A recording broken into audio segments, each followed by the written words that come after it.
இன்று தெற்கு வளர்கிறது, வடக்கிற்கும் சேர்த்து தெற்கு வாரி வழங்குகிறது என சட்டசபையில் தெரிவித்த முதலமைச்சர் மு க ஸ்டாலின், ஒவ்வொரு நாளும் மக்களுக்கு ஏதாவது நன்மை செய்ய வேண்டும் என்பதே தன்னுடைய எண்ணம் என தெரிவித்துள்ளார். தமிழக சட்டசபையில் ஆளுநர் உரைக்கு நன்றி தெரிவிக்கும் தீர்மானத்தில் முதலமைச்சர் மு க ஸ்டாலின் பதில் அளித்து உரையாற்றினார். அப்போது இன்று தெற்கு வளர்கிறது, வடக்கிற்கும் சேர்த்து தெற்கு வாரி வழங்குவதாக குறிப்பிட்டார்.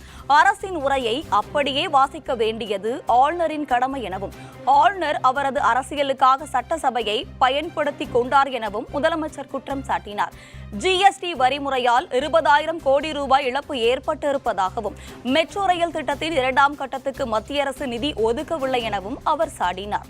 எதிர்க்கட்சிகள் ஆளும் மாநிலங்களுக்கு மத்திய அரசு தொழில் திட்டங்களை தருவதில்லை எனவும், மதுரை எய்ம்ஸ் மருத்துவமனை சோக கதையை சொல்லி தெரிய வேண்டியதில்லை எனவும் கூறிய முதலமைச்சர் ஸ்டாலின், பாஜகவுடன் கூட்டணியில் இருந்தபோது பேசாத எதிர்க்கட்சித் தலைவர் இப்போது குரல் கொடுப்பது மகிழ்ச்சி என தெரிவித்துள்ளார். 1000 கைகள் மறைத்து நின்றாலும் ஆதவனை மறைக்க முடியாது.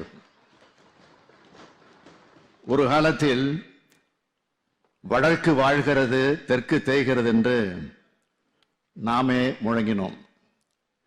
இன்று தெற்கு வளர்கிறது, வடக்கிற்கும் சேர்த்து தெற்கு வாரி வழங்குகிறது. எந்த அளவுக்கு நாம் வளர்ந்துள்ளோம்? இத்தகைய தகுதியும் பெருமையும் தமிழ்நாட்டிற்கு எதனால் சாத்தியமானது? திராவிட இயக்கத்தினால்தான். கடந்த 12ஆம் நாளன்று மாண்புமிகு ஆளுநர் உரையுடன் 2024-25ஆம் ஆண்டுக்கான பேரவை நடவடிக்கைகள் தொடங்கியிருக்க வேண்டும். ஆண்டின் தொடக்கத்தில் ஆளுநர் உரையாற்றுவது என்பது சட்டமன்ற மரபு. அரசின் கொள்கை அறிக்கையாக அமைச்சரவை தயாரித்து தருவதை அப்படியே இந்த மன்றத்தில் வாசிக்க வேண்டியது ஆளுநரின் கடமை.